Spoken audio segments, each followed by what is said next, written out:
ETV ప్రేక్షకులకి నమస్కారం. Triple detergents of శుభమస్తు కార్యక్రమానికి స్వాగతం. ఈనాడు శుభమస్తు కార్యక్రమంలోని గ్రహపాల మాంసంలో గ్రహాల యొక్క స్థితిగతులు, వాటి యొక్క శుభాశుభ ఫలితాల గురించి పరిశీలిద్దాం.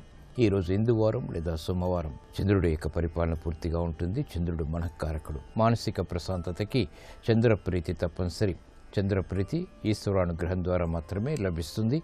మరి 12 రాశుల వారు ఈశ్వరుణ్ణి ఎటువంటి ప్రక్రియలతో పూజించాలో పరిశీలిద్దాం. ముందుగా నేటి పంచాంగ వివరాలు. శ్రీ దుర్ముఖీనామ సంవత్సరం పుష్యమాసం, దక్షిణాయనం, హేమంత ఋతువు. ఈరోజు పుష్యశుద్ధ చవితి. సామాన్య కార్యక్రమాలకి పనికి వస్తుంది. అలాగే వారం ఇందువారం లేదా సోమవారం. ఈరోజు చేసేటువంటి వస్త్రదానం, అన్నదానం, చంద్ర జపం, ఏకాదశ పూర్వక రుద్రాభిషేకం, విష్ణు సహస్రనామ పారాయణ, శ్రీ లలితా సహస్రనామ పారాయణ చంద్రుడి యొక్క ప్రతికూలతని దూరం చేస్తుంది. తద్వారా ప్రశాంతత ఏర్పడుతుంది. ఈరోజు నక్షత్రం ధనిష్ట నక్షత్రం. ఈ నక్షత్రంలో ఈరోజు పుట్టేటువంటి వారికి ఏ పాదంలో పుట్టినప్పటికీ కూడా దోషం లేదు, శుభప్రదం. ఈరోజు ధనిష్ట నక్షత్రంలో పుట్టేటువంటి వారికి కుజ మహాదశతోటి ప్రారంభమవుతుంది. ప్రస్తుతం కుజుడి యొక్క స్థితి కుంభక్షేత్ర స్థితి, శత్రుక్షేత్ర స్థితి, కేతువు యొక్క యుతి, అలాగే శనితోటి పరివర్తన ఇత్యాది కారణాల వల్ల ప్రతికూల పరిస్థితులు ఎక్కువగా కుజుడు ఏర్పరిచేటువంటి అవకాశాలు ఉన్నాయి. కాబట్టి ఈ దోష నివృత్తికి శ్రీ సుబ్రహ్మణ్య స్వామి యొక్క అభిషేకం, కుజ జపం, కందుల దానం వంటి ప్రక్రియలు ఉపకరిస్తాయి. ఇప్పుడు 12 రాశుల వారికి ఏర్పడేటువంటి శుభాశుభ ఫలితాన్ని పరిశీలిద్దాం. ముందుగా మేషరాశి. ఈరోజు మేషరాశి వారిని పరిశీలించినట్లయితే ఆర్థిక విషయాల్లో ఆందోళన తగ్గుతుంది. రహస్య విషయాల ద్వారా ఏర్పడినటువంటి ప్రతికూలత కూడా తగ్గుతుంది. కార్యక్రమ నిర్వహణలో అనుకూల పరిస్థితులకే చేసేటువంటి ప్రయత్నాలు ఊరట కలిగిస్తాయి. విద్యా సంబంధిత కార్యక్రమాల్లో కూడా విభేదాలు తగ్గుతాయి. కార్యక్రమ నిర్వహణలో నైపుణ్యాన్ని ప్రదర్శించేటువంటి అవకాశాలు పొందగలుగుతారు. మహిళలకు ప్రోత్సాహం లభిస్తుంది. ఆరోగ్య రక్షణ కూడా ఏర్పడుతుంది. కార్యక్రమ నిర్వహణలో పారిశ్రామిక రంగం వారికి ఆర్థిక వ్యవహారాల్లో మెరుగైనటువంటి మార్పులు చోటు చేసుకుంటాయి. ఆర్థిక విధానాల్ని అమలు చేయగలుగుతారు. నూతన కార్యక్రమాలు వ్యాపార రంగం వారికి కూడా కలిసి వస్తాయి. సోమవారం సందర్భంగా ఈరోజు మేషరాశి వారు ఈశ్వరుణ్ణి భక్తి శ్రద్ధలతో, సన్నజాజులతో పూజించడం ద్వారా ఆర్థిక ఆందోళన తగ్గుతుంది, శ్రమ తగ్గుతుంది, విజయాలు సాధించగలుగుతారు. ఈరోజు వృషభ రాశి వారిని పరిశీలించినట్లయితే ప్రయాణాల విషయంలో జాగ్రత్తలు పాటించాలి. ఆర్థిక కార్యక్రమాల్ని చకచకా పూర్తి చేయగలుగుతారు. ఆర్థిక అభివృద్ధి ఆనందాన్ని కలిగిస్తుంది. పిల్లల విషయంలో శ్రద్ధ పెరుగుతుంది. అభివృద్ధికి చేపట్టేటువంటి కార్యక్రమాలు గృహపరంగా కూడా కలిసి వస్తాయి. ఆత్మవిశ్వాసాన్ని పెంపొందింప చేసుకునేటువంటి ప్రణాళికలు అమలు చేయగలుగుతారు.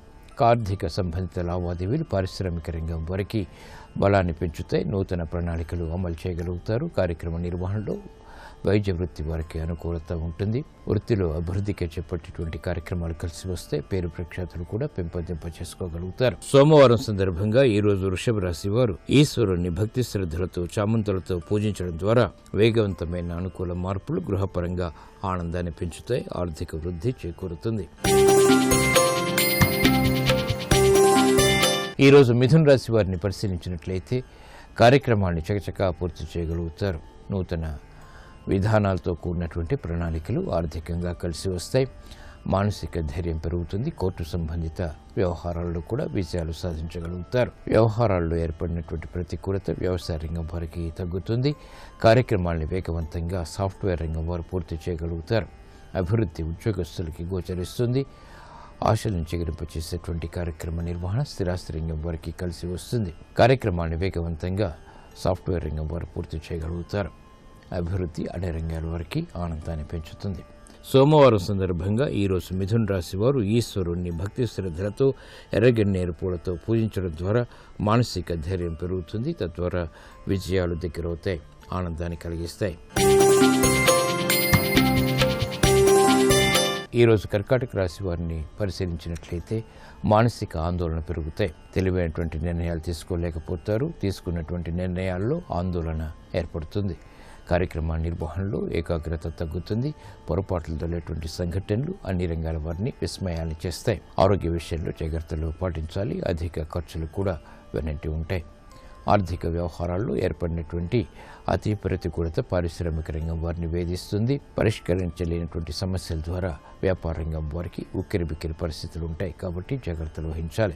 మహిళలకు ఆరోగ్య రక్షణ తప్పనిసరి. ఆర్థిక వ్యవహారాలు వేధిస్తాయి. సోమవారం సందర్భంగా ఈరోజు కర్కాటక రాశి వారు ఈశ్వరుణ్ణి భక్తి శ్రద్ధలతో గులాబీలతో పూజించడం ద్వారా ఆందోళనకర పరిస్థితులు కనుమరుగవుతాయి. అవమానకర సంఘటనలు కూడా.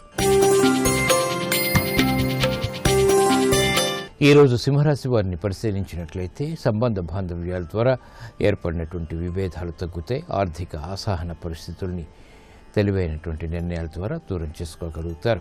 ఆర్థిక వ్యవహారాల్లో ఏర్పడినటువంటి విభేదాలు కూడా తగ్గుతాయి. నూతన కార్యక్రమాలు గృహరీత్యా చేపట్టగలుగుతారు. విదేశీ సంబంధిత వ్యవహారాలు లాభిస్తాయి. కోర్టు సంబంధిత వ్యవహారాల్లో కూడా విజయాలు సాధించగలుగుతారు. శత్రువులు మిత్రులు అవుతారు. ఆరోగ్యం పదిలం. చేపట్టేటువంటి కార్యక్రమాల్లో ప్రతికూల పరిస్థితుల్ని పారిశ్రామిక రంగం వారు ఎదుర్కోగలుగుతారు. వ్యాపార అభివృద్ధికి చేపట్టేటువంటి కార్యక్రమాలు వ్యాపార రంగం వారికి కలిసి వస్తాయి. విద్యార్థులకి ఆశించినటువంటి కార్యక్రమ నిర్వహణ విద్యాపరంగా కొనసాగించేటువంటి శక్తి సామర్థ్యాలు లభిస్తాయి. సోమవారం సందర్భంగా ఈరోజు సింహరాశి వారు ఈశ్వరుణ్ణి శ్రీగంధంతో భక్తి శ్రద్ధలతో అభిషేకించడం ద్వారా శుభవార్తలు వింటారు. శుభ ప్రయత్నాలు కలిసి వస్తాయి. ఈరోజు కన్యారాశి వారిని పరిశీలించినట్లయితే కోర్టు సంబంధిత వ్యవహారాల్లో చిరు సమస్యలు తలెత్తుతాయి. ఆర్థిక పరిస్థితిని మెరుగుపరచాలనేటువంటి తపన పెరుగుతుంది. కార్యక్రమ నిర్వహణలో నైపుణ్యాన్ని ప్రదర్శించగలుగుతారు. విదేశీ సంబంధిత వ్యవహారాల్లో మెరుగైనటువంటి అవకాశాలు దగ్గరవుతాయి. బాధ్యతల్ని సక్రమంగా నిర్వహించగలుగుతారు. ఆరోగ్య క్రమశిక్షణ ఏర్పడుతుంది. కార్యక్రమాలను వేగవంతంగా సాఫ్ట్వేర్ రంగం వారు ప్రారంభించగలుగుతారు. ఉద్యోగ వ్యవహారాల్లో ఏర్పడినటువంటి ప్రతికూల పరిస్థితులు కనుమరుగవుతాయి. ఆనందాన్ని కలిగిస్తాయి. కార్యక్రమ నిర్వహణలో నైపుణ్యం న్యాయవాద వృత్తి వారికి పెరుగుతుంది. క్రీడారంగం వారికి విజయాలు సిద్ధిస్తాయి. కార్యక్రమాన్ని వేగవంతంగా విద్యార్థులు కూడా ప్రారంభించగలుగుతారు. సోమవారం సందర్భంగా ఈరోజు కన్యారాశి వారు ఈశ్వరుణ్ణి బిల్వదళాలతో భక్తి శ్రద్ధలతో పూజించడం ద్వారా ఆర్థిక పరిస్థితి మెరుగవుతుంది. ఆందోళన తగ్గుతుంది. విదేశీ వ్యవహారాలు కలిసి వస్తే సఖ్యత పెరుగుతుంది. ఈరోజు తులారాశి వారిని పరిశీలించినట్లయితే కార్యక్రమాల్ని వేగవంతంగా పూర్తి చేయగలుగుతారు. ఆగిపోయినటువంటి పనుల్లో మందత్వాన్ని దూరం చేసుకునేటువంటి ప్రణాళికలు అమలు చేయగలుగుతారు. వ్యవహారాల్లో చుక్కెదురు పరిస్థితుల్ని క్రమక్రమంగా అధిగమించగలుగుతారు. ఆత్మవిశ్వాసం పెరుగుతుంది. ఉద్యోగ ప్రయత్నాలు ఫలిస్తాయి. ఉన్నతికే చేపట్టేటువంటి కార్యక్రమాల్లో ప్రోత్సాహం లభిస్తుంది. ప్రతిభ గుర్తింపబడుతుంది. ఆరోగ్య విషయంలో కూడా ప్రతికూలత తగ్గుతుంది. స్వతంత్ర నిర్ణయాలకి ఉపక్రమించగలుగుతారు. ఆర్థిక ఆందోళన పారిశ్రామిక రంగం వారికి తగ్గుతుంది. పెట్టుబడులు వ్యాపార రంగం వారికి రాణిస్తాయి. సమస్యలు పరిష్కరింపబడతాయి. నూతన కార్యక్రమాలు సాఫ్ట్వేర్ రంగం వారికి ఉపయోగపడతాయి. సోమవారం సందర్భంగా ఈరోజు తులారాశి వారు ఈశ్వరుణ్ణి పసుపు జలంతో అభిషేకించడం ద్వారా శుభ పరిణామాలు చోటు చేసుకుంటే ఆగిపోయినటువంటి కార్యక్రమాలు తిరిగి ఊపందుకుంటాయి.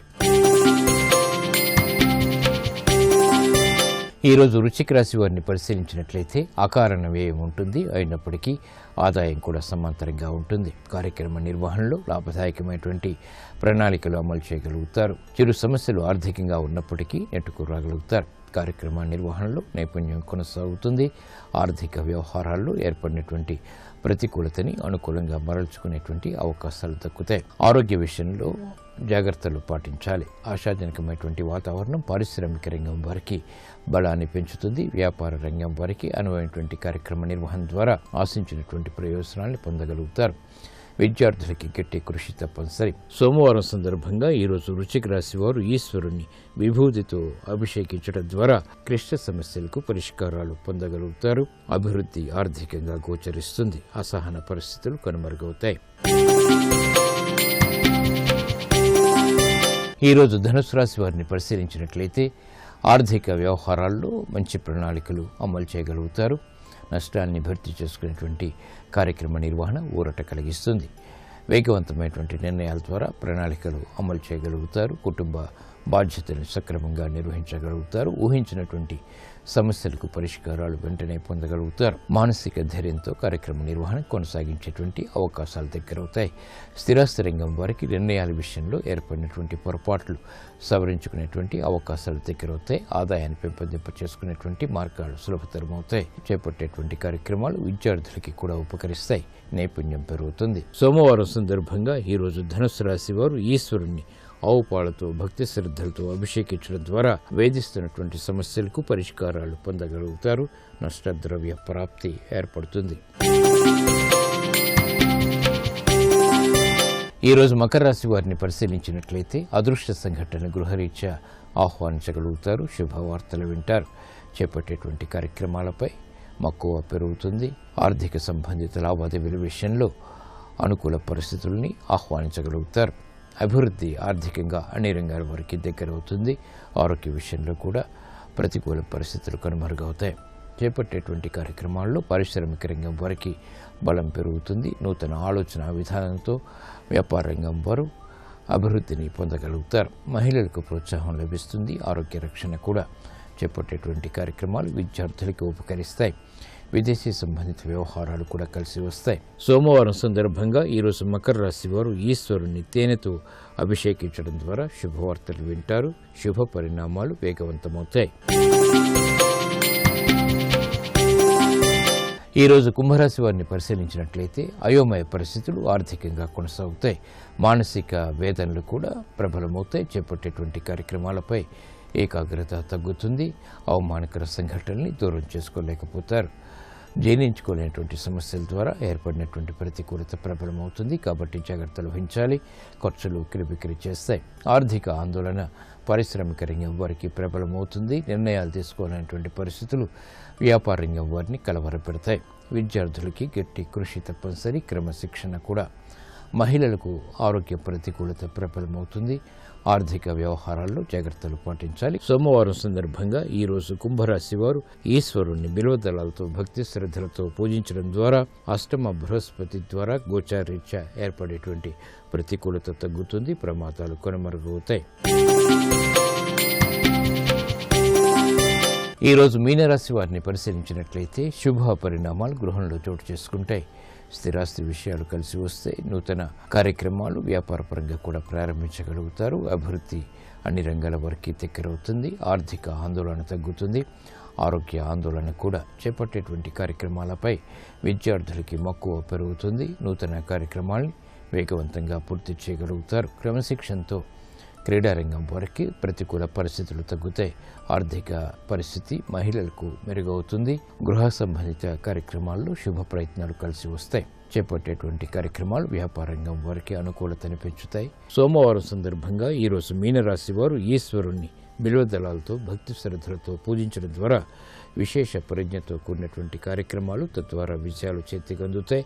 ఆర్థిక వృద్ధి చేకూరుతుంది. ఆనందాన్ని కలిగిస్తుంది.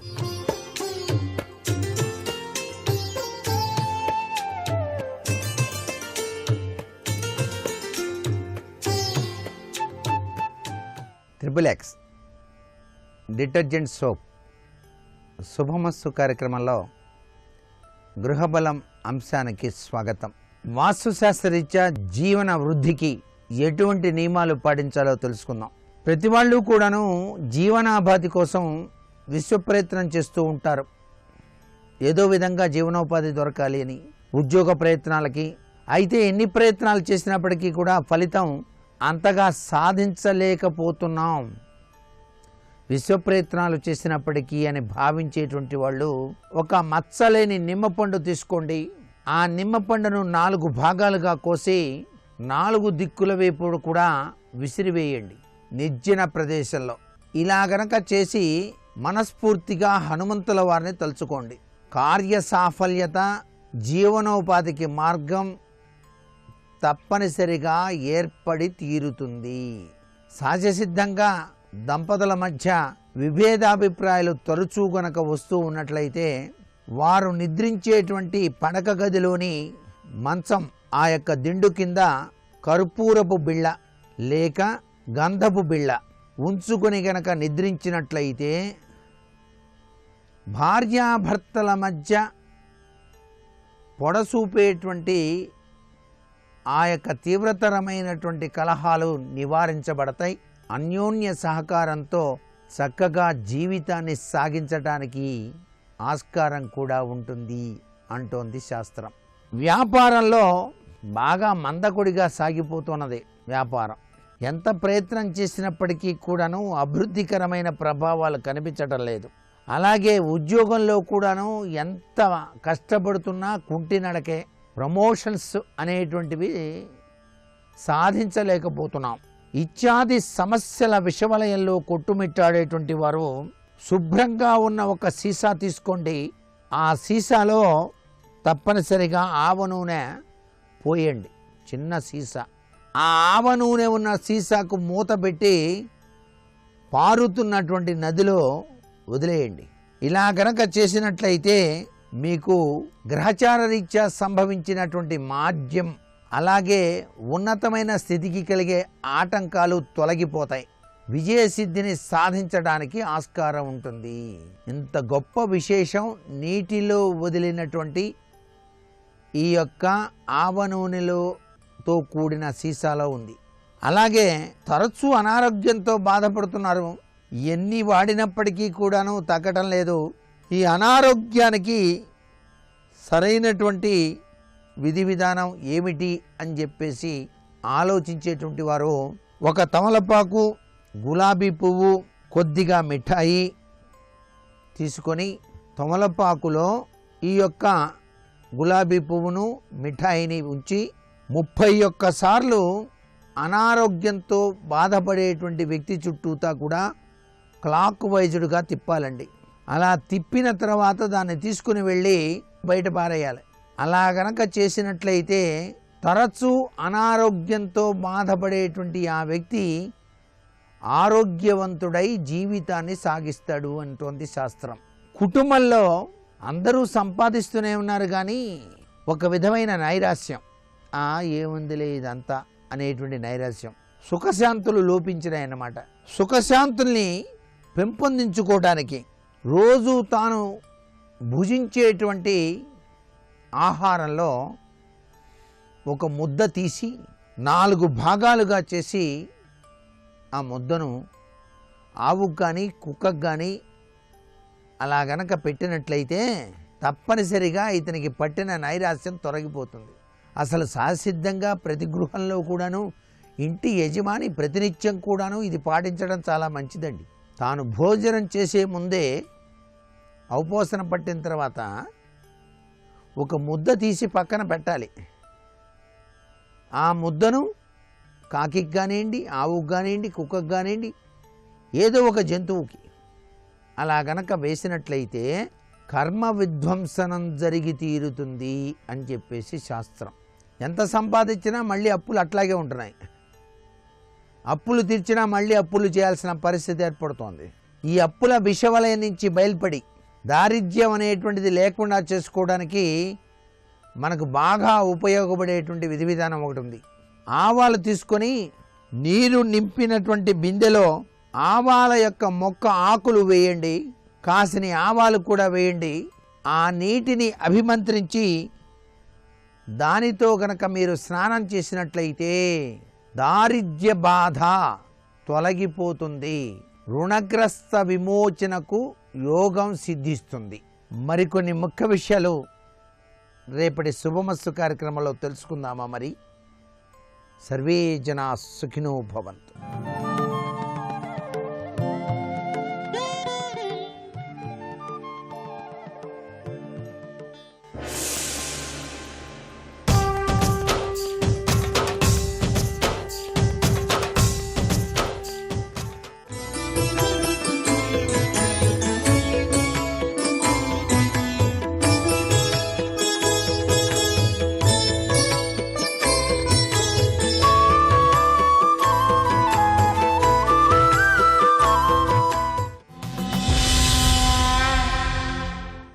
యుద్ధం ఆపేశావు, ఓడిపోయావా అంటాడా? అనడు.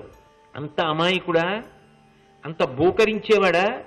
అపార ప్రజ్ఞాశాలి. నీ దగ్గర మోహనాస్త్రం ఉంది, తన దగ్గర లేదని తెలుసు. నువ్వు ప్రయోగించకపోయినా నువ్వు గెలిచావని తెలుసు. ఆ మాట ఆయన అనాలి, నువ్వు అనకూడదు, ప్రయోగించకూడదు. ఉందని తెలియాలి అంతవరకు. నువ్వు అనకూడదు గురువుగారిని గెలిచానని. ఆ స్థితి వచ్చే వరకు యుద్ధం చేయకూడదు, నువ్వు ప్రయోగించకూడదు.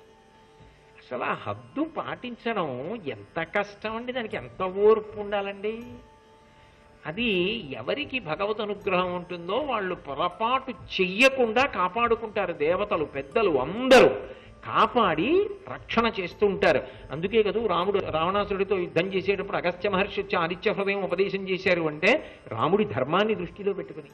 ఎవడు ధర్మాన్ని పట్టుకుంటాడో వాడికి ఏ ఏ కాలమునందు ఎటువంటి రక్షణ ప్రసరించాలో అది అలా ప్రసరిస్తుందంతే, అందులో సందేహం అక్కర్లేదు.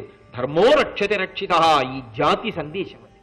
యావత్ ప్రపంచానికి భారతదేశం చెప్పినటువంటి గొప్ప సందేశం. ధర్మమును పట్టుకున్న వాణ్ణి ధర్మము రక్షించి తీరుతుంది. కాబట్టి ఇప్పుడు నువ్వే వెళ్ళు అని తన అనుగ్రహంబు వడయవలయుననగా. ఇప్పుడు నువ్వు పాపాన్ని మూటకట్టుకోకూడదు, పాపములు లేనివాడా అనగా. ఇప్పుడు వెళ్ళి ఆయన అనుగ్రహాన్ని పొందు. ఇప్పుడు కాదు, ఎప్పుడూ గురువు యొక్క అనుగ్రహం ఉండాలి. ఆ వినయానికి గురువు సంతోషించాడు. వెంటనే ఆయన రథం దిగి గురువుగారి దగ్గరికి వెళ్ళి శిరస్సు ఉంచి నమస్కారం చేసి నిలబడ్డాడు. ఒక్క మాట మాట్లాడలా. గురువుగారు మీ దగ్గర లేనిది నా దగ్గర ఒకటి ఉందండి, నేను వేసేస్తే ఏమైపోతుందండి, నేను వేయలేదండి, ఇలాంటి పిచ్చి మాటలు మాట్లాడలా. వంగి నమస్కరించి నిలబడ్డాడంతే. ఆయన చాలా సంతోషించాడు. సంతోషించి అంబవంక తిరిగాడు. నిజానికి వాడు అస్త్రప్రయోగం చేస్తే ఈ యుద్ధంలో వాడు గెలుస్తాడు, ప్రకటనంగా గెలుస్తాడు. కానీ వాడు గురుభక్తితో అస్త్రప్రయోగం చేయలే. వాడే యుద్ధంలో గెలిచినట్టు, నేను ఓడిపోయినట్టు. అంబా, నేను ఓడిపోయాను కాబట్టి నా మాట నిలబెట్టుకోలేను. నేను నీతో ఏం చెప్పాను? భీష్ముడు నీకు న్యాయం చేసి విచిత్ర వీర్యునికిచ్చి వివాహం చేసేటట్టయినా చేస్తాను, లేదా భీష్ముడి తల తెంపేస్తానని చెప్పాను. విచిత్ర వీర్యుడికిచ్చి పెళ్లి చేయమని చెప్పాను, వినలేదు, అధర్మం అన్నాడు. అతడిదే ధర్మం అనడానికి గుర్తు యుద్ధంలో నేను ఓడిపోయాను. ఓడిపోయాను కాబట్టి నేను ఆయన తల త్రుంచలేను. గెలుపు ఓటములు యుద్ధంలో తెలుస్తాయి. నేను చెయ్యవలసిన కర్తవ్యం నేను చేశాను. ఏ మాట ఇచ్చానో ఆ మాట కోసం పరిశ్రమించాను. వాడు గెలిచాడు. కాబట్టి ఇప్పుడు నేను వాడిని శాసించడం కుదరదు, నీ దారి నువ్వు చూసుకో అంటాడు అని ఆయన వెళ్ళిపోయాడు. అంటే బహుశః గురువుతో యుద్ధం చెయ్యవలసిన అవసరం ఏర్పడి ఇన్ని రోజులు యుద్ధం చేసిన తరువాత ధర్మానికి భగవదనుగ్రహంగా ఒక అస్త్రం ఆయన మనసులో స్ఫురించి అస్త్రప్రయోగం చెయ్యకుండానే నారదాది మహర్షులు, జమదగ్ని ఇంతమంది వచ్చి శిష్యుడు గెలిచాడు అని గురువుగారు ఒప్పుకునేటటువంటి స్థితి కల్పింపబడడం, ధర్మానికి శిష్యుడు నిలబడ్డాడు అనేటటువంటి సంఘటన నిరూపణం కావడం. ధైర్యం దేనికి కావాలి అంటే అప్పటికి కష్టమనిపించిన ధర్మాన్ని పట్టుకున్నవాడు గెలిచి తీరుతాడు. కాబట్టి ధర్మాన్ని వదిలిపెట్టవద్దు. అధర్మాత్ముడు అప్పటికి గెలిచినట్టు ఉంటాడు, అధర్మాత్ముడు అప్పటికి సంతోషించినట్టుగా ఉంటుంది. కానీ శాశ్వతమైనటువంటి సుఖము, శాశ్వతమైన ఆనందము ధర్మాత్ముడివి. అధర్మాత్ముడు అప్పటికి మెరిసిన సర్వనాశనం అయిపోతాడు. కాబట్టి ధర్మాన్ని వదిలిపెట్టకు సుమా, ధర్మమును పట్టుకున్న వాడికి అన్ని రకములైన అనుగ్రహములు ఉంటాయి అని మనకి మహాభారతంలో భీష్మోపాఖ్యానం ద్వారా అంబ విషయంలో గురువుగారినే గెలవడం ద్వారా భీష్ముడు ఆవిష్కరించాడా లేదా? కాబట్టి అసలు చరిత్రలో ఒక సువర్ణాధ్యాయాన్ని తొడిగాడు. బహుశः ఇలా జరగడం అనేటటువంటిది ఆర్షవాంగ్మయంలో ఎక్కడా కనపడదు. అంత అద్భుతమైనటువంటి ఒక సన్నివేశం భీష్మాచార్యుల వారి జీవితంలో ఆవిష్కృతమైంది. ఆయనకి ధర్మం మీద ఎంత ధృతి, ఎంత పట్టుదల అన్నది అర్థమవుతుంది. ఇంత ధర్మాత్ముడు పరశురాముడే గెలవలేకపోయాడు, ఆయనని గెలవడం సాధ్యం కాదని జమదగ్ని లాంటి వాడు చెప్పాడన్న తర్వాత అంబేం చేయాలి? నిజానికి వెళ్ళి భీష్ముడి కాళ్ళ మీద పడాలి. దోషం అయిపోయింది, నా జీవితానికి న్యాయం జరిగేటట్టు చెయ్యి అని అడిగితే భీష్ముడు ఏం చేసి ఉండేవాడు? ఆమె భీష్ముని ఆశ్రయించలేదు. భీష్ముని మీద పగ రెట్టింపయింది ఆవిడికి. పరశురాముణ్ణి కూడా గెలవనివ్వలేదే, నేను అనుకున్న మాట నెరవేరలేదే, వేరొకసారి అవమానం పొందాను ఎందుకని? అంబా, భీష్ముణ్ణి నేను గెలవలేకపోయాను, నీ దారి నువ్వు చూసుకో అన్నాడు కదా పరశురాముడు. కాబట్టి వేరొకసారి భీష్ముడు ఎదురుగుండా ఓడిపోయాను. భీష్ముణ్ణి చంపి తీరవలసింది. మరింత పగపట్టి ఆమె పుణ్యాశ్రమములు ఎక్కడ ఉన్నాయో వాటన్నిటికీ బయలుదేరి వెళ్ళింది. ఎక్కడెక్కడ నదీ తటములు ఉన్నాయో వాటన్నిటికీ వెళ్ళింది. అసలు స్త్రీకి సాధ్యం కానటువంటి రీతిలో, అనితర సాధ్యమైన రీతిలో, అంటే పురుష శరీరము కన్నా స్త్రీ శరీరం కొంత కోమలత్వం ఎక్కువ ఉంటుంది కదా, కొంత బడలిక ఎక్కువ ఉంటుంది కదా, నియమపాలనలో కొంత క్లేశం ఉంటుంది కదా, అరణ్యాలు పట్టి ఒంటరిగా ఎక్కడో ఉండి చెయ్యడం సాధ్యం కాదు కదా. అయినా వాటిని తట్టుకుని దేనికి? కేవలం భీష్ముడి మీద పగతో ఆమె తపస్సు చేస్తూనే ఉంది. ఒకనాడు గంగ ప్రత్యక్షమైంది ఆవిడికి. ఎంత తపస్సు అనుకుంటున్నారు? విశ్వామిత్రాది మహర్షులు తపస్సు చేసినటువంటి సిద్ధాశ్రమం లాంటి ప్రదేశాలు వెతుక్కుని తపస్సు చేసింది. ఎందుకని అంటే ఒక చోట చేసిన పుణ్యం కన్నా వేరొక చోట చేసినటువంటి పుణ్యం కొన్ని కోట్ల రెట్లు ఎక్కువ. నేను ఒక పృథివీలింగాన్ని తీసుకొచ్చి అభిషేకం చేస్తే వచ్చేటటువంటి ఫలితం ఒకెత్తు, నేను శ్రీశైలంలో మల్లికార్జున లింగం దగ్గరికి వెళ్ళి ఇన్ని నీళ్లు ఆయన మీద పోయడం ఒకెత్తు. కోట్ల పర్యాయములు చేసిన అభిషేక ఫలితం మల్లికార్జున లింగానికి చేస్తే వస్తుంది. ఎందుకంటే అది జ్యోతిర్లింగం, స్వయంభవు. నేను చేసినది పృథివీలింగం. దీని ఫలితం ఒకటి, దాని ఫలితం ఒకటి. ఆకలిగా ఉన్నవాడికి అన్నం పెట్టిన దానికి, కడుపు నిండా ఉన్నవాడికి మీకు ప్రేమగా ఉందని అన్నం పెట్టిన దానికి తేడా ఉందా లేదా? మీకు ప్రత్యక్షంగా కనపడితే ఒక ఫలితమును, శాస్త్రం చెప్తే ఒక ఫలితమునా? నమ్మకం ఉంటే శాస్త్రం చెప్పిన దాని మీద కూడా మీకు నమ్మకం ఉండాలి. కొన్ని కంటికి కనపడతాయి, కొన్ని కంటికి కనపడవు, అంతే తేడా. ఇది మీకు కంటికి కనపడుతుంది, తెలుస్తుంది. అన్నం తిన్నవాడికి అన్నం పెడితే అంత సంతోషం ఉండదు. ఆకలి ఉన్నవాడికి మీరు పెట్టిన దాని వల్ల సంతోషం ఎక్కువ అన్నది అనుభవంలో తెలుస్తుంది. కొన్ని ఇక్కడ అనుభవంలో తెలియవు, శాస్త్ర ప్రమాణముగా తర్వాత తెలుస్తుంది. కాబట్టి ఒక స్వయంభూలింగానికి చేసినటువంటి అభిషేకం విశేష ఫలితాన్ని ఇచ్చినప్పుడు కొన్ని ఆశ్రమ తటముల యందు, కొన్ని నదీ తీరముల యందు చేసినటువంటి తపస్సు కూడా అంత ఉత్తమ ఫలితాన్ని ఇస్తుంది. పూర్వం మహారాజులు అంతఃపురాలు లేక యజ్ఞయాగాది క్రతువులు అక్కడ చేయకుండా నదీ తీరానికి వెళ్ళి చేశారు. దశరథ మహారాజు గారు సరయూ తీరంలో ఎందుకు చేశాడు అంటే నదీ తీరం అనేటటువంటిది అంత పరమ పవిత్రమైనటువంటి ప్రదేశం. ఎక్కడెక్కడ తపస్సు చేస్తే ఎక్కువ ఫలితాలు వస్తాయో అక్కడక్కడికి వెళ్ళి తపస్సు చేసింది ఆవిడ. ఇవన్నీ ప్రమాణములు ఎందులోనూ అంటే భారతాది వేద సమానమైన గ్రంథములలోంచే లభిస్తాయి అంతే. అసలు నిజానికి ఈ అల్లరంతా ఎందుకు మొదలైందంటే ఓ గోవు వల్లేగా. అసలు ఆ నందినీ ధేనువుని 8వ వసువు అపహరించకపోతే ఈ భీష్ముడు కథ అంతా ఎక్కడది? ఇంత గొప్ప కథ నడవడానికి ఆధారం ఇది. పంచమవేదమైన భారతంలో ఇంత జ్ఞానం అందడానికి ఆధారం ఎక్కడ పుట్టింది? ఎత్తుకెళ్ళాడో ఇంకోటి చేశాడో ఆవులోంచేనా వచ్చింది? ఒక ఆవుని ఎత్తుకెళ్ళకపోతే భీష్ముడు వచ్చి ఉండేవాడు కాదు. అంటే ఆవుని ఎత్తుకెడితే భీష్ముడు పుడతాడా అండి అని అడక్కండి. ఆ సందర్భానికి అలా అన్వయం అయిందంతే. కాబట్టి ఆమె అంత గొప్ప తపస్సు చేస్తుంటే ఒకనాడు గంగ ప్రత్యక్షమయ్యింది. స్త్రీలకు సాధారణంగా అత్యంత క్లిష్టమైనటువంటి నియమములనన్నింటినీ పరిపాలన చేస్తున్నావే, ఇంత గొప్ప తపస్సు చేస్తున్నావే, దేని కొరకు నువ్వు ఈ తపస్సు చేస్తున్నావు అని అడిగింది. అంటే ఆవిడంది, నేను భీష్ముని వలన మిక్కిలి పరాభవాన్ని పొందాను. భీష్ముని మీద పగతో భీష్ముణ్ణి చంపడం కోసం తపస్సు చేస్తున్నాను.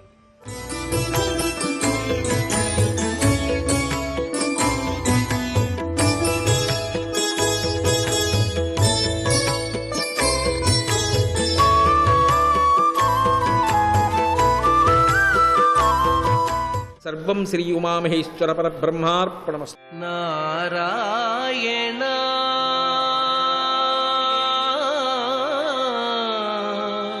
నారాయణ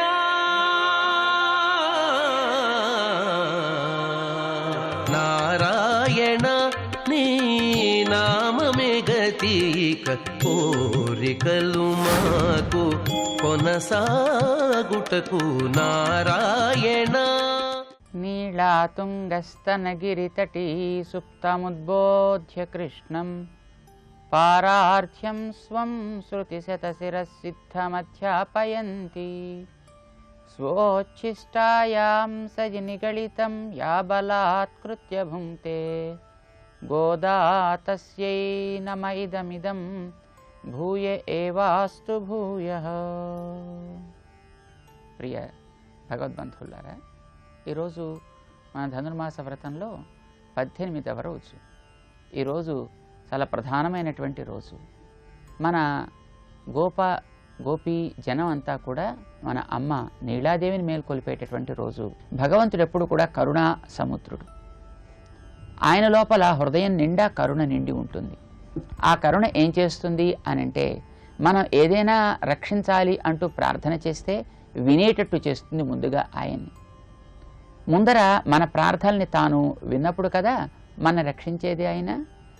ఇలా లోకంలో ఎప్పుడైనా పిల్లవాడిని బాగుపరచాలి, కాపాడాలి, కోరిన కోరికలు తీర్చాలి అంటే తల్లి మొట్టమొదట ఆ పిల్లవాడి మొరల్ని తను విని, తండ్రి ఎప్పుడైతే వినడానికి అవకాశం ఉంటుందో ఆ సమయాన్ని ఎదురు చూసి ఆయనకి మెల్లగా చెవిలో వేసి ఆ పిల్లవాడికి కావాల్సింది ఇచ్చేటట్టు ఏ విధంగా చేస్తూ ఉంటుందో, అందుకే పిల్లలు తండ్రి కంటే కూడా తల్లిని కదా ఎక్కువగా ప్రేమిస్తుంటారు.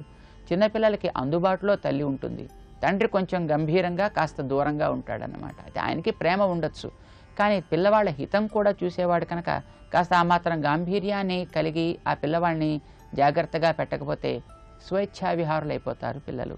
అందుకోసం తండ్రి ఆ గాంభీర్యాన్ని చూపిస్తాడు. తల్లి వాత్సల్యపూర్ణ అయ్యుండి ఏది ఎప్పుడు వీళ్ళు కోరితే దాన్ని సమయం చూసి తండ్రికి చెప్పి పిల్లలకి అందేటట్టు చేస్తూ ఉంటుందన్నమాట. తండ్రితో చేరి ఉండేటప్పుడు మన లోపాలని మనం చెప్పుకోవడానికి మనకి అవకాశం ఉండదు. అమ్మ మనకి చెప్పడానికి అవకాశం ఉండదు, కానీ ముందర అమ్మ విడిగా దొరకాలి కనుక అమ్మ సన్నిధి విడిగా ఉంటుంది. అప్పుడు అమ్మ దగ్గర ప్రార్థన చేసి స్వామి దగ్గరికి వెళ్ళినట్టయితే పక్కన మళ్ళీ అమ్మ ఉంటుంది అక్కడ. ఇందాక చెప్పాను కదా, వచ్చాడు మనవాడు కాపాడు అని ఉంటుందన్నమాట. ఇది ఒక అందమైన క్రమం ఆగమాలు మనకి చెప్పాయి. అది ఆలయాల్లో మనం చూస్తాం. అది మన ఆండాళ్ళ తల్లి పాడి మనకు వినిపిస్తోంది. అమ్మ ఎప్పుడు స్వామిని వీడి ఉండేది కానే కాదు. కాక అమ్మకి స్థానం స్వామి యొక్క వక్షస్థలం అని అంటారన్నమాట.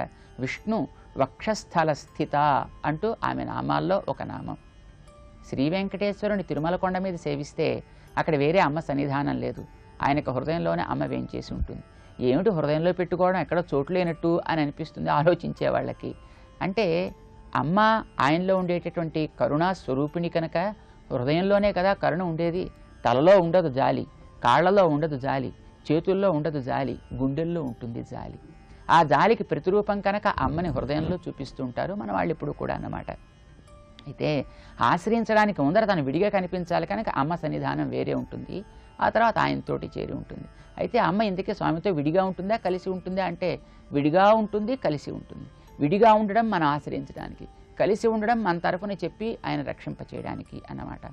భగవంతుడు సూర్య మండల అంతర్వర్తిగా ఉంటే మనం ఆ సూర్యుని దేన్ని బట్టి చూస్తాం?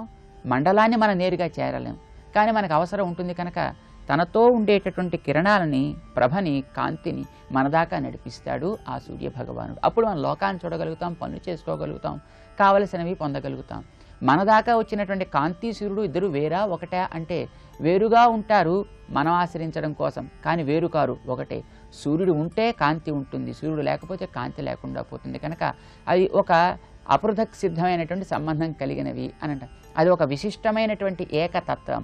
ఏకతత్వం అంటే అది ఒక అద్వైతం. అది అందమైనటువంటి కూడిక కనుక అదొక విశిష్టమైనటువంటి ఒక అద్వైత తత్వం అని అంటుంటారు. శ్రీ నారాయణుల యొక్క ఆ సంబంధాన్ని, శ్రీమన్నారాయణ తత్వాన్ని దర్శించినటువంటి మహానుభావులైనటువంటి వైదికుడు. మనం ఆశ్రయించడానికి ముందుగా తను విడిగా ఉంటుంది కనుక మనం మొట్టమొదటి అమ్మనే ఆశ్రయించాలి. అప్పుడు అమ్మ చూపేటటువంటి స్వామిని ఆశ్రయించాలంటూ పురుష సూక్తం కూడా మనకి హ్రీ లక్ష్మి ఎవనికి పత్నులై ఉంటారో అలాంటి వాడిని మనం సహస్ర శీర్షా పురుషుడిగా సేవించి తరించాలి అని ఉపదేశం చేస్తోంది. ఈనాటి అవసరంలో మన ఆండాళ్ ఆ శ్రీ తత్వాన్ని ముందుగా మనకు చూపిస్తోంది అన్నమాట. ఆమెను లేపుతున్నారు. నిన్న బలరాముడి దగ్గరికి వెళ్ళగానే కృష్ణుడు ఇక్కడ కాడరా, అక్కడ ఉంటాడు నీలాభవంతిలో, మీరు దారి తప్పి వచ్చారు, అది క్రమం కనుక అక్కడికి వెళ్ళండి అని వాళ్ళకి దారి చూపి ఉంటాడైనా. మన వాళ్ళు ఈవేళ నీలాభవనం ముందరకు వచ్చి ఆమెను మేల్కొల్పుతున్నారు. నీలాదేవికైనా కృష్ణుడికైనా తమని స్వతంత్రంగా కీర్తిస్తే కాదు ఆనందం, నందగోప సంబంధం పెట్టి చెబితేనే ఆనందం అన్నమాట. శ్రీకృష్ణుడు నందయశోదలకి పిల్లవాడైతే శ్రీ అంటే మన ఈ నీలాదేవి వారికి కోడలు కదా అవుతుంది. ఆమెకు కూడా బలానా వారి కోడలా అంటేనే గొప్పతనం ఉంటా. మన భారతీయ సంస్కారాన్ని మన ఆండాళ్ళు ఎంత గొప్పగా నిరూపిస్తుందో. ఒక స్త్రీకి తన యొక్క వంశాన్ని బట్టి ఏర్పడేటువంటి గౌరవం, తన యొక్క భర్తని బట్టి ఏర్పడేటువంటి గౌరవం, భర్తృ వంశాన్ని బట్టి ఏర్పడే గౌరవం ఏ విధంగా ఉంటుంది అనేది నిరూపిస్తోందన్నమాట. లంకలో ఉండే సీతమ్మ హనుమంతుడికి తన గురించి పరిచయం చేసుకుంటూ స్నుషా దశరథస్యాహం అని చెప్పుకుంటుంది. తన పరిచయం దశరథుని కోడలని ఇది ఆమెకు మొట్టమొదటి గుర్తింపట. అలాగే మన వాళ్ళు ఈవేళ నీలాదేవిని మేల్కొల్పేటప్పుడు నందగోపుని కోడలా అంటూ మేల్కొల్పుతున్నారు. ఈనాటి పాసురంలో అద్భుతంగా ఆవిడ తత్వాన్ని మనకి వర్ణిస్తున్నారు. అది ఈ 18వ పాసురంలో ఏ విధంగా మన ఆండాళ్ ఉపదేశం చేసిందో దాన్ని ఒకసారి మనం కూడా పాడుకుందాం. ఆండాళ్ తిరువడిగళే శరణం. உந்து மதகளித்தன் ஓடாத தோள்வலியன் நந்தகோபாலன் மருமகளே நப்பின்னாய் கந்தம் கமழங்குழலி கடை திறவாய் வந்து எங்கும் கோழியழைத்தனகான் மாதவி பந்தல் மேல் பல்கால் குயிலினங்கள் கூவினகான் பந்தார் விரலி உண்மை துணன் பேர் பாட செந்தாமரை கையால் சீரார் வளையொழிப்ப வந்து திறவாய் மகிழ்ந்து ఏలోరెంబావాయి. ఆండాళ్ తిరువడిగళే శరణం. నందగోపుడు ఎంత గొప్పవాడో మన అమ్మ ముందు వర్ణిస్తోంది. ఆమెకు ఆనందం, నీలాదేవికి ఆనందం కలిగించే తమ మామగారి యొక్క గొప్పతనాన్ని చెప్తోందన్నమాట. ఆయన ఎలాంటి వాడంటే ఉందు మదగళిత్తన్ ఓడాద తోల్వలియన్, బాగా స్రవించేటటువంటి మదము కలిగిన అనేక ఏనుగుల్ని కూడా ఒంటి చేత్తో నిలపగలిగినటువంటి కండబలం కలవాడు. పెద్ద ఏనుగు మనవాడే, గున్న ఏనుగులాగా పెరుగుతూ ఉండేవాడు మన శ్రీకృష్ణ పరమాత్మ కదా. ఆయనని ఎప్పుడు కూడా భవ్యముగా తనకి లొంగి ఉండేట్టు చేసుకునేవాడు కనుక నీలాదేవి కూడా వారి కోడలుగా లొంగే ఉంటుందన్నమాట. అలాంటి శ్రీకృష్ణుణ్ణి కూడా తన అధీనంలో కలిగినటువంటి ఆ ఏనుగుల్ని కూడా మదించగలిగినటువంటి, నిగ్రహించగలిగిన శక్తి కలవాడు కనుకనే మన శ్రీకృష్ణుడు కూడా ఆ శక్తిలో కొంచెం శక్తి రావడం చేత అటు కువలయాపీడాన్ని మనవాడు కూడా సంహరించగలిగాడు అని చెప్తారన్నమాట. ఆ ఏనుగుల్ని నిగ్రహించే బలం కలిగినటువంటి ఓడాద తోల్వలియన్, దానికి ఓడిపోనటువంటి కండబలం కలిగినటువంటి నందగోపాలన్ మరుమగళే నప్పిన్నాయి. నందగోపాలకుని యొక్క కోడలా నప్పిన్నా ఏడిందిరాయ్. లేవమ్మా కోడలా లే అన్నారు మన వాళ్ళు. ఆ ఊళ్ళో కోడలు కాని వాళ్ళు ఎవరు కనుక శ్రీకృష్ణుడికి అందరితోటి సంబంధం ఉంది కనుక అంతా నందగోపుడు కోడళ్లే. అలా కాదు, నందగోపాలన్ మరుమగళే నప్పిన్నాయి. నందగోపుని కోడలైనటువంటి హే నప్పిన్నయి, అందమైనటువంటి హే పిల్ల నప్పిన్నయి నీలాదేవి అని మన వాళ్ళు పిలిచారనమాట. నందగోపాలన్ మరుమగళే నప్పిన్నాయి కందం కమళం కుళలి కడతిరవాయి. పరిమళించే కేశ సౌందర్యం కలిగినటువంటి ఆమె మన వాళ్ళు చెబుతున్నారు. ఆవిడ యొక్క కేశ సౌందర్యం చాలా గొప్పది. కేశము పురుష వశీకార సాధనం అని అంటారు. పరమపురుషుడైన పరమాత్మని కూడా వశం చేసుకోగలిగేటటువంటి యోగ్యత కలది మన అమ్మ. ఆమె ఏం చెబితే అది, ఎలా చెబితే అలా వింటాడు స్వామి కనుక అమ్మ యొక్క వాత్సల్యంలో తాను ఎప్పుడు ఇమిడి ఉంటాడు. అది సహజమైన పరిమళం కలిగినటువంటిది. ఆచరణ పర్యంతము చేసేది మన అమ్మని మన రక్షించడంలో. అమ్మ కడై తిరవాయి, ద్వారం తెరిచి లోపల ఉండేటువంటి స్వామిని మాకు ప్రసాదించాలి, మమ్మల్ని కటాక్షించాలి. తెల్లవారిందర్రా అని గతంలో మనకి తెల్లవారడానికి ఎట్లా గుర్తులు చెప్తున్నారో ఇప్పుడు కూడా అట్లా తెల్లవారి గుర్తుల్ని మన వాళ్ళు సూచిస్తున్నారు లోపల మన అమ్మకి. వందు ఎంగుం కోళి అழைத்தனகான். మన ఆండాళ్ పరమ వైదిక కుటుంబంలో జన్మించినది ఈమె, అవతరించింది. వైదిక కుటుంబాల్లో కోళ్ళు ఉండవు ఎప్పుడూను. అంటే అలా ఆ ప్రాంతాల్లో కోళ్ళ రెక్కల యొక్క చప్పుడు కూడా వినపడకూడదు అని అంటారు. కానీ తనలో ఉండేటటువంటి ఆ గోపీ భావన విశేషం చేత ఎంత వాస్తవంగా తను దర్శిస్తోందంటే రేపల్లిలో ఉండేటటువంటి పల్లెవాసుల యొక్క స్వరూప స్వభావాన్ని తాను స్పష్టంగా అనుభవిస్తోంది మన గోదాదేవి కనుక. అమ్మ కోళ్ళు అరుస్తున్నాయి, ఒక కోడరిసి తెల్లవారినట్టర్రా మీ గొడబడి చూసి అది లేచి ఉంటుంది కాదమ్మా. ఎంగుం కోడి అంతటా కోళ్ళు అరుస్తున్నాయి. ఆ కోడి ప్రతి జాముకి ఒకసారి మేల్కొని అరచి మళ్ళీ పడుకుంటుందర్రా బోసే అదే అయ్యి ఉంటుంది మీ గడబడి చేత కానీ అయితే జాము చేత కానీ కాదమ్మా. వందు ఎంగుం కోడి అழைத்தனகான். కేవలం జాము కూసేటటువంటి కోడి అక్కడ మాత్రమే ఉండి అరిచి మళ్ళీ పడుకుంటూ ఉంటుంది. కానీ తెల్లవారితే కోళ్ళు లేచి పిల్లల్ని వెంట వేసుకుని అంతటా తిరుగుతుంది కనుక అట్లా అంతటా తిరుగుతూ కోళ్ళు కనిపిస్తున్నాయి అంటారు మన వాళ్ళు. కోడి జ్ఞానికి ప్రతీక అంటారన్నమాట. మురికిలో తిరుగుతూ కావలసిన వస్తువులు మాత్రమే వెతుక్కుని అవసరం లేని మణులు వేసినా ఎట్లాగైతే పక్కకి తొలగిస్తూ ఆ లభించిన ఆహారాన్ని తన శిశువులకి తినిపిస్తూ ఉంటుందో అట్లాగే జ్ఞానులు, ఆచార్యులైనటువంటి మహానుభావులు ఈ ప్రకృతిలోనే వారు సంచరిస్తూ ప్రకృతిలో కావలసిన వస్తువులను తీసుకుని ఇతరమైనటువంటి ఐశ్వర్యాదులన్నీ కూడా తృణప్రాయం చేసి లభించినటువంటి జ్ఞానాన్ని పెంపొందించే సాత్విక వస్తుజాలాన్ని తనను ఆశ్రయించినటువంటి వారందరికీ కూడా అందిస్తూ ఉంటారు కనుక వారిని కోడితోటి పోలుస్తూ ఉంటారు జ్ఞానులైనటువంటి మన పెద్దవాళ్ళు. అమ్మా అవి అరుస్తున్నాయి, కోడి అరైతనహాన్ అన్నారు. మరొక గుర్తు కూడా చెప్తున్నారు, నీ ఇంట్లో చూసుకో. మాధవి పందల్ మేల్ పల్కాల్ కుయిలినంగల్ కువినహాన్, కోకిళ్ల సమూహాలు కూడా కూస్తున్నాయి. నీలాదేవి అందమైన పాటకారి కనుక ఈవిడ దగ్గర పాటలు నేర్చుకోవడానికి కోకిళ్ళు కూడా వస్తున్నాయి. అవన్నీ కూడా మీ పెరటిలో ఉండేటండి. మాధవి పందల్, మాధవి లత మీద చేరి నీవు రావడం కోసం ఎదురు చూస్తున్నాయి. నువ్వు టీచర్వి కదా కనుక నీ దగ్గర పాటలు నేర్చుకోవడానికి రాని టీచర్ ఉండే క్లాసులో ఎలాగైతే స్టూడెంట్స్ అంతా కూడా గడబడి చేస్తుంటారో అట్లాగే అవన్నీ కూడా అరుస్తున్నాయి నీ రాక కోసం. ఈ కోకిళ్ళే పరభృతులని పేరు, ఇతరుల మీద ఆధారపడి ఉండేవి అన్నమాట. కోకిల తన యొక్క సంతానాన్ని కాకి గూట్లో పెంచుతుంది కనుక దానికి పరభృత్ అని పేరు అన్నమాట. అలాంటి జ్ఞానం కలిగినటువంటి ఆళ్వార్లను కోకిళ్ళతో పోలుస్తూ ఉంటారు మన వాళ్ళంతా కూడా. వారు ఎప్పుడు కూడా తమ మీద ఆధారపడు, పరస్వరూపమైన పరమాత్మ మీద ఆధారపడి వానానుగ్రహంతో జ్ఞానాన్ని పొంది వాణిని పాడినటువంటి వారు. వారి పాటలు కోకిల వలె శ్రావ్యముగా ఉంటాయి.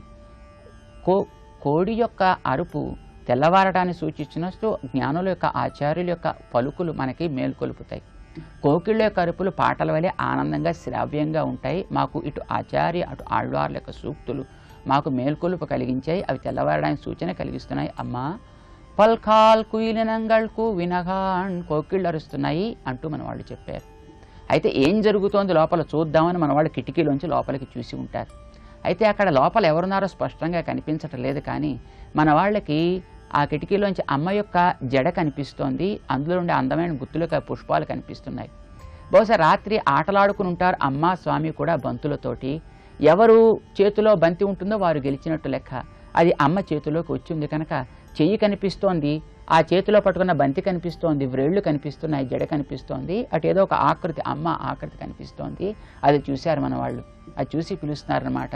పందార్ విరళి, బంతుల వలె చక్కగా మంచి వికసించి ఉండేటటువంటి శ్రీహస్తం. మన వాళ్ళు కొంచెం కోపంగా ఉందన్నమాట. మేమంతా కూడా ఏ రకమైనటువంటి అనుభవం లేక మేము విరహ కరిసితలమై ఉంటే నువ్వు హాయిగా ఆనందంగా ఉన్నావే, పిల్లలు కలిగే శోకాన్ని చూసి అమ్మ కూడా దాన్ని బాధపడి తొలగించవద్దా, నువ్వెంత ఆనందిస్తున్నావు లేదా? పందార్ విరళి, చేతిలో బంతిని ధరించి ఉండేటువంటి అమ్మ అంటున్నారు. ఈ బంతి లోకానికి ప్రతీక. దీన్ని భగవంతుడు తన చేతిలో కాపాడుతూ ఉన్నప్పటికీ కూడా అది అమ్మ యొక్క అనుగ్రహానికి లోబడి ఉన్నప్పుడు లోకమంతా కూడా సుఖిస్తుంది. దయా స్వరూపిణి కనుక ఆమె దాని చేత ధరించినటువంటి అమ్మ. ఉన్మైతునన్ పేరు పాడ, నువ్వు కోరుకునేది స్వామిని పాడాలి అని. అమ్మని ఎప్పుడు పిల్లలు పాడుతూనే ఉంటారు.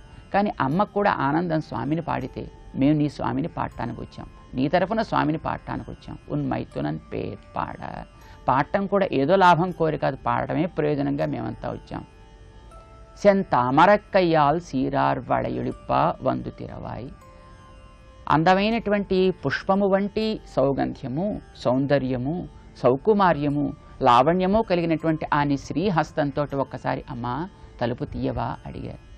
తీసే ఉంది రెండరా అంది అమ్మ. కాదు కాదు, మేం తీసుకోదగినటువంటి తలుపు కాదమ్మా, సెందామరక్కయ్యాల్ నీ యొక్క శ్రీహస్తంతో తీయాలి అంటూ మన వాళ్ళు ప్రార్థన చేస్తున్నారు. ఆమె కొంచెం చేతులకి గాజులు అలా వెనక్కి పెట్టుకుని చప్పుడు కాకుండా తీద్దాం అనుకుంటే కాదు కాదు, నువ్వు లోపల లేస్తున్నట్టు వస్తున్నట్టు తలుపు తాకుతున్నట్టు తీస్తున్నట్టు మాకు కూడా అనుభూతి కలగాలి కనుక నువ్వు చేతులకు ఉండేటువంటి సెంతామరక్కయ్యాల్ సీరార్ వళయొడిప్ప, చేతులకుండే గాజులు కూడా ధ్వనించేటట్టుగా నీ చేతి గాజుల ధ్వని చేత మా చెవులకుండే ఆకలి తీరాలి. నువ్వు తలుపుని స్పృశిస్తే ఇటు నుంచి స్పర్శించడం వల్ల మా యొక్క దేహపు ఆకలి తీరాలి. నీ యొక్క రూపదర్శనం చేత మా కంటి ఆకలి తీరాలి. ఇలాగా నీ యొక్క ఆ చేతికుండే పరిమళం చేత మా యొక్క ఘ్రాణేంద్రియం యొక్క ఆకలి తీరాలి. ఇన్ని రకాలుగా నీవు అందించేటటువంటి శ్రీకృష్ణ దివ్య అనుగ్రహ విశేషం చేత మా యొక్క మానసికమైన ఆకలి తీరాలి. అట్లాగా నువ్వు వందు తిరవాయి, అక్కడి నుంచి కాదు వచ్చి బయటికి తీయాలి అమ్మ తలుపుని అడుగుతున్నారు మనవాళ్ళు. అబ్బబ్బా ఏమిటర్రా అన్నట్టుగా ఆవిడ అనుకుందో ఏమిటో. కాదు కాదమ్మా, నీ పిల్లలం కనుక మా ఆనందం నీ ఆనందం అనుకుంటూ నువ్వు తలుపు తీయాలి. మగిழிందు వందు తిరవాయి, ఆనందంతో వచ్చి తలుపు తీయవా అంటూ మన వాళ్ళు అమ్మ యొక్క దివ్య వైభవాన్ని చెబుతూ ఆమె యొక్క కృపని ప్రార్థన చేస్తూ ద్వారాన్ని తెరవమని ఈవేళ పాసురంలో కేవలం అమ్మనే ప్రార్థిస్తారు. రేపు అమ్మని స్వామిని కలిపి ప్రార్థన చేస్తారు మన వాళ్ళు. ఈనాటి పాసురం ప్రధానమైనటువంటి చాలా అమ్మ యొక్క వైభవాన్ని చెప్పే పాసురం. ఆండాళ్ తిరువడిగళే శరణం. జై శ్రీమన్నారాయణ. నారాయణ